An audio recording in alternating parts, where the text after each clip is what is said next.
မင်္ဂလာမနက်ခင်းပါရှင်နေပြည်တော်မိုးလေဝသနဲ့ဇလာဗီတာညွှန်ကြားမှုစီဌာနမှာ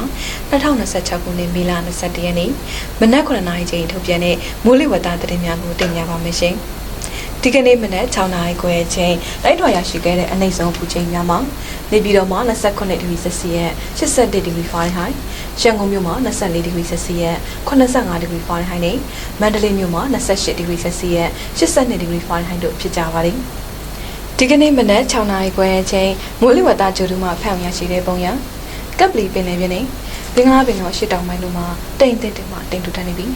ကြံမင်္ဂလာပင်လယ်အော်မှာတိမ်နှင်းငယ်မှတိမ်တင်တင်ဖြစ်တော်နေပါတယ်မြန်မာနိုင်ငံပေါ်မှာကတော့ကချင်ပြည်နယ်အေရရီတိုင်းဒေသကြီးကရင်ပြည်နယ်နဲ့မွန်ပြည်နယ်တို့မှာမိုးတိမ်နှောင်များဖြစ်တော်လျက်ရှိပြီးအဆိုပါမိုးတိမ်နှောင်များရွေ့လည်ရနေတဲ့ကြောင့်မှာမိုးရွာသွန်းခြင်းနဲ့အတူလေပြင်းတိုက်ခတ်ခြင်းမိုးထစ်ချုံခြင်းမိုးကြိုးဖြစ်ခြင်းလက်စီးလက်ခြင်းနဲ့မိုးတိကျွေးခြင်းစတဲ့မိုးလေဝသဖြစ်စဉ်များဖြစ်ပေါ်နိုင်မှာသဖြင့်ကြိုတင်သတိပြုနိုင်မှရန်အကြံပြုရပါတယ်။ကျန်းတိုင်းဒေသကြီးနဲ့ပြည်နယ်များမှာတိမ်တင်တင်မှတိမ်ထူထပ်နေရကိုတွေ့ရပါတယ်။ဘင်္ဂလားပင်လယ်အော်ခြေနေမှာကပ်ပလီပင်လယ်ပြင်နဲ့ဘင်္ဂလားပင်လယ်ရှစ်တောင်ပိုင်းတို့မှာမုတ်တုံနဲ့အားတင်တင်မှအားကောင်းနေပြီးကြံမင်္ဂလာပင်လယ်အော်မှာတိမ်နှင်းငယ်မှတိမ်တင်တင်ဖြစ်တော်နေပါတယ်။မြမပင်လယ်ပြင်မှာမြဝကျွန်းမော်မုံတမကွေမော်ဒရင်းနိုင်ငံရှောင်းတဲ့ကန်လော်ပင်လယ်ပြင်တို့မှာတခါတည်းရန်မိုးသက်လေပြင်းများကြာရောက်ပြီးလှိုင်းတင်တင်မှလှိုင်းကျနေပါတယ်။မိုးသက်လေပြင်းကြာစဉ်ရေပြင်းမြေပြင်းလျာတနာရီကိုမိုင်30မှ35မိုင်ထိတိုက်ကပ်နိုင်ပါတယ်။လှိုင်းမြင်မှာမြဝကျွန်းမော်မုံတမကွေမော်ဒရင်းနိုင်ငံရှောင်းတဲ့ကန်လော်ပင်လယ်ပြင်တို့မှာ9ပေမှ9ပေခန့်ရှိနိုင်ပါတယ်။ကြံမြမပင်လယ်ပြင်မှာလှိုင်းတင်တင်ရှိပါမယ်။လှိုင်းမြင်မှာရခိုင်ကဲုံရတဲ့ရှောင်းနဲ့ကန်လော်ပင်လယ်ပြင်တို့မှာ9ပေမှ9ပေခန့်ရှိနိုင်ပါတယ်။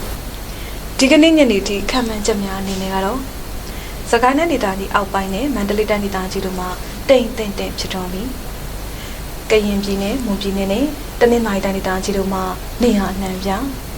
နေပြည်တော်ပဲခူးတိုင်းဒေသကြီးနဲ့ရန်ကုန်တိုင်းဒေသကြီးတို့မှာနေရာကျကျနဲ့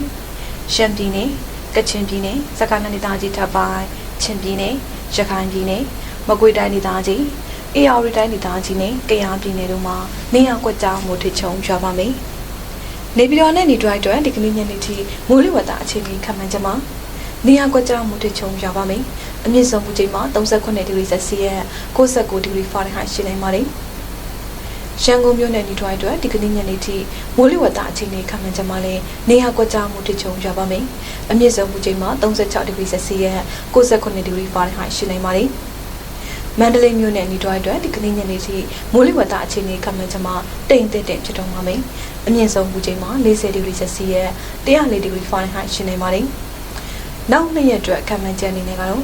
ပဲခူးတိုင်းဒေသကြီး၊ရန်ကုန်တိုင်းဒေသကြီး၊အေရရီတိုင်းဒေသကြီး၊ကယားပြည်နယ်၊ကရင်ပြည်နယ်၊မွန်ပြည်နယ်နဲ့တနင်္သာရီတိုင်းဒေသကြီးတို့မှာမိုးပိုလာနိုင်ပါတယ်